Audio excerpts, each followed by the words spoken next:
It's faster, it's smaller, and it's lighter. But does that mean you need to run out to get this lens right now?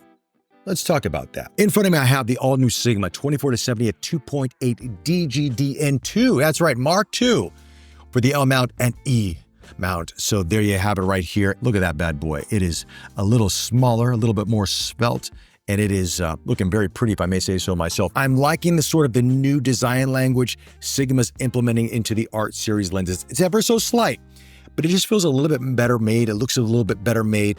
Everything feels just really good on this lens. You got more switches, more controls, all the bells and whistles you want on newer modern lenses. You have it here on the Sigma. But it's not just about on the outside, it's what's in the inside as well. And we'll talk about that in just a second.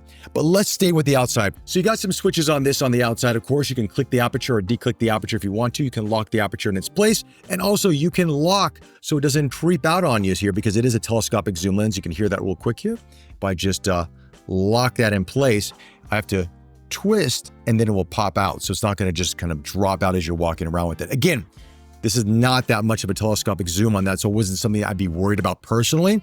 Sigma added into the lens. Maybe there was been creeping going on in these lenses. I don't know, but it is what it is. It's there.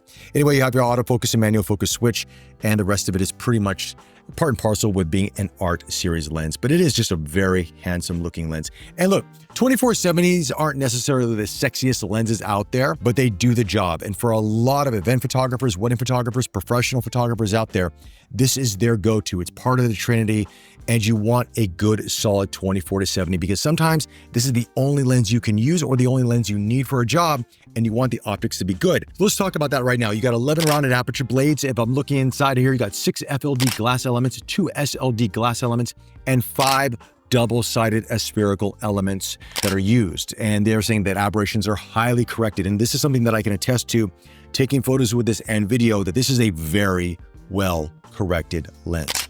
I'm not seeing much, if any, purple or green fringing around metallic objects or higher contrast areas. It is extremely well controlled. It has a very refined look to the image overall, especially when you're talking about all this glass and all these corrections and the great optics inside of this lens. This is Sigma's next generation of art lenses.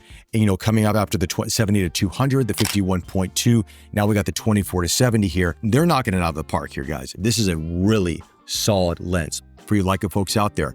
Yes, Leica has a 24-70 f2.8. Some people say it's made by Sigma. We don't know for sure, but this is a very viable option, especially for the price point if you don't want to pay that Leica price. So keep that in mind, and it's going to pair very beautifully here with the SL3. 60 megapixels, it resolves phenomenal. It is gorgeous. The micro contrast, the fine details, the sharpness, it is absolutely awesome. And it comes in a little bit lighter, it does.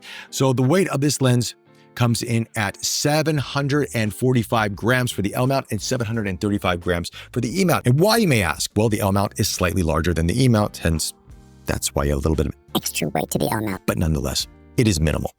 But it's all about the optics and the performance, and this actually works great. Now, in terms of autofocusing, it is extremely fast with the new HLA autofocusing system inside this. So I had no issues with photography or videography. Again, the SL3 may not be as fast as the Sony, respectively. We all know that, but it does a very good job here on the SL3 when you're using phase detect and continuous autofocus. Even in, single autofocus, it does very well.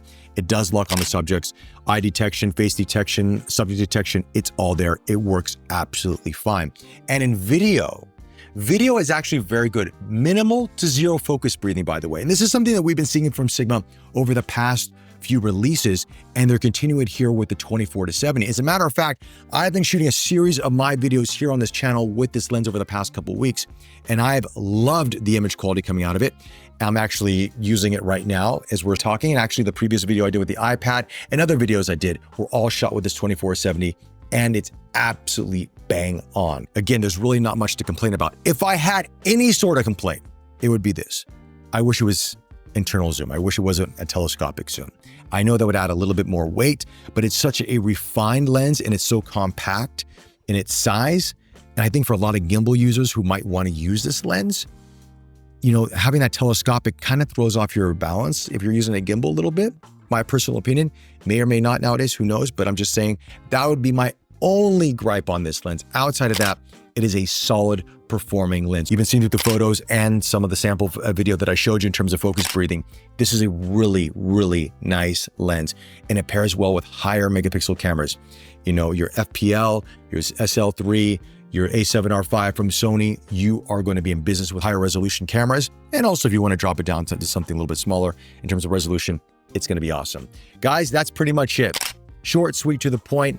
I think you're going to like this lens. The bokeh out of this is also really good. Guys, got circular bokeh around the area. It is well corrected. Again, there is nothing to complain about this lens. It is just a solid performing, good overall workhorse lens that I think a lot of people out there will pick this up if they don't have a 24-70. But here's the question. If you have a 24-70 by Sigma, by Leica, since we're talking about the SL3 here, right?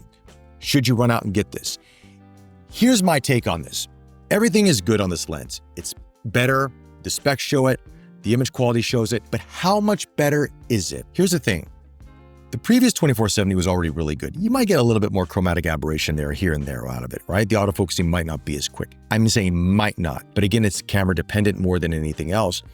I would say the improvements may be 15 to 20% difference versus the older one. Now, if that is a big deal for your work or for what you need, then this is a good investment to get into. If you're like, you know what? I just like to shoot around a little bit. I'm a hobbyist. I like to have fun, go shoot my family, go shoot landscapes. I don't need the fastest lens out there. I like my Leica 24-70. I like the previous Sigma 24-70, even the Lumix 24-70. Then there's really no need to pick this up.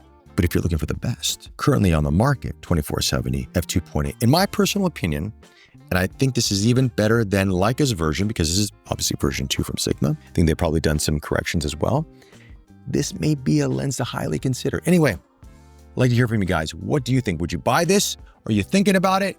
Or are you not too sure? Love to hear from you guys. And for the Sony folks out there, you've got options. The 24-70 f2.8 GM2 and the all-new 24-50 f2.8 G lens, which is a phenomenal lens, by the way. But we're not here to talk about the Sony yet. We're here to talk about the Sigma, and overall, I really like this lens. And if you're looking to pick something like this up, I'll actually have an affiliate link in my description below. It definitely helps out my channel, but it does not cost anything extra to you. So with that, guys, if you like this video, once again, hit the like button, subscribe to the channel, more content on the way. Take care, stay safe, and I'll chat to you soon.